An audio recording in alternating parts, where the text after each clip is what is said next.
Okay, so we'll start rolling, and there you go. Don't screw it up. Hey, She's everybody. nervous. She's nervous. She, Oh, I wasn't.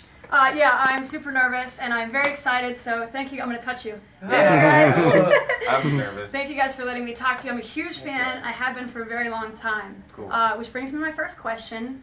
I don't feel like as big of a fan anymore after being outside. And last week, my radio station, The Rod Ryan Show, we gave away tickets to your sold-out show tonight. Congratulations, by the way, for selling out. Huge amphitheater.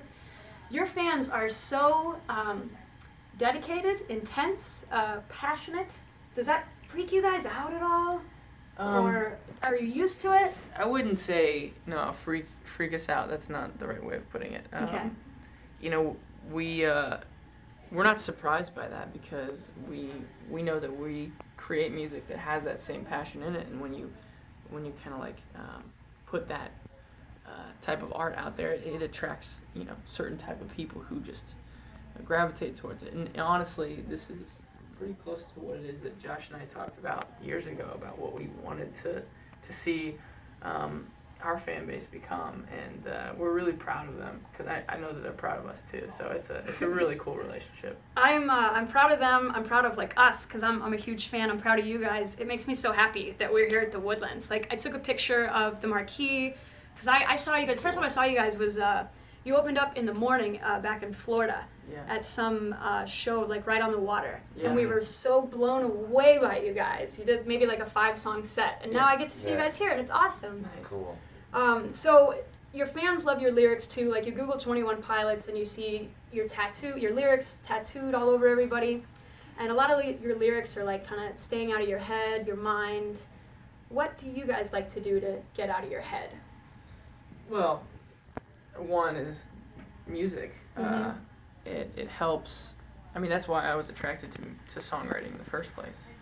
And Josh and I connected on that level that we both used music, honestly. A lot of people, I think, there's a lot of people who will say that they casually listen to music or enjoy a catchy song. But there's a lot of us out there that really use music to help us get from one place to the next. And we're no exception to that. So I would say, not to answer your question with the stereotypical answer, but music helps us a lot. So Yeah, for sure. And I know drumming can probably get you out of your head because you just gotta think so much, right? It's been something. I think just music is kind of like something that I've used since I was like 12 or 13, kind of entering those like angsty years. Mm-hmm. I always say that if I didn't like have a drum set to play, or like if I didn't play drums, I'd be a way more aggressive person. Who did you listen to when you were an angsty teenager? Man, all sorts of stuff.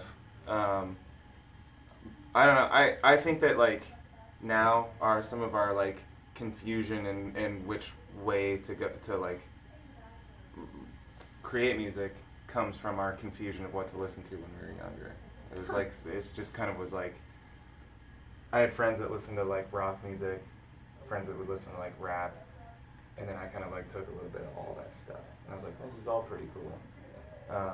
So I don't know. I couldn't say like one specific like band or artist that I listened to a bunch, but I listened to a lot of it.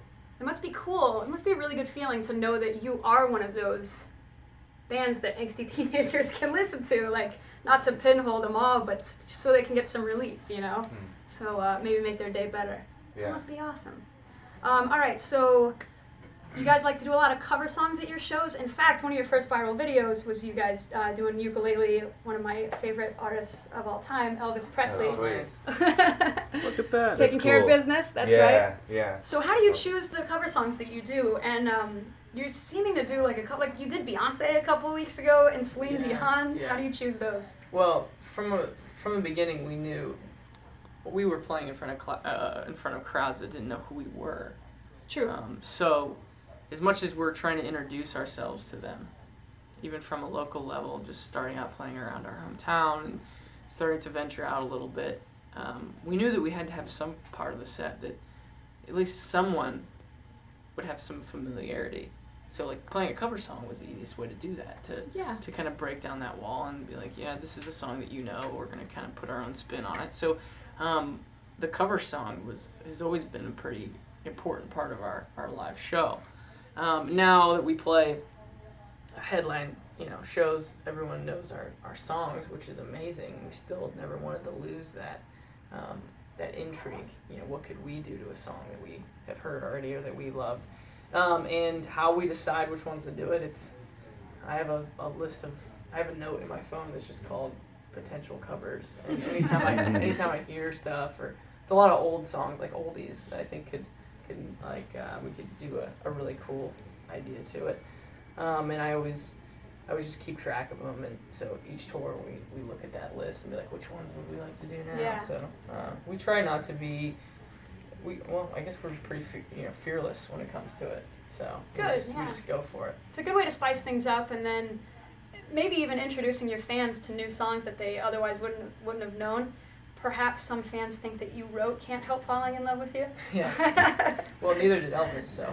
Oh yeah, that's true. That's a good point. So you're on your new song Heathens, just got released a couple weeks ago, and it's on the Suicide Squad soundtrack. How did that happen? Are you guys comic book nerds? Well, our buddy Mark, he kind of fills us in on it all. So, relative to him, I would say no, we're not. Okay. But we still get really excited about, those types of movies, especially when you see characters that you're familiar with kind of come together. Mm-hmm. So for that song in particular, had a meeting with the director and some music supervisors, and they said, hey, we think that you guys could really add to the movie by playing an original song for it. And so when I decided to try to tackle that challenge, I knew, I was preparing myself for them to say it's not good enough. So I knew I didn't want to, waste my time on something that I didn't want to be able to claim as just a 21 Pilot song anyway. Mm-hmm. So I'm proud that they like the song and they want to use it, but also that we stayed true to who we are as artists, making a song that would still fit into the songs we're performing and writing right now.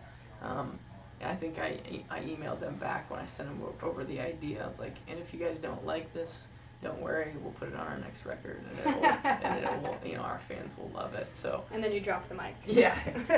One last thing real quick. Our listeners think that you're saying the good dope days and stressed out. Please tell them that you're saying the good old days.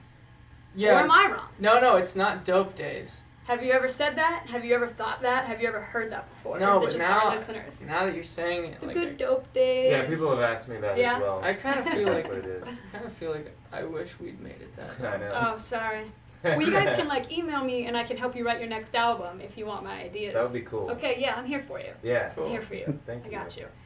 21 Pilots, we are live at the Woodlands, sold out show. I love these guys. Thanks for tuning in. It's Dinah from the Rod Ryan Show, 94.5 The Buzz.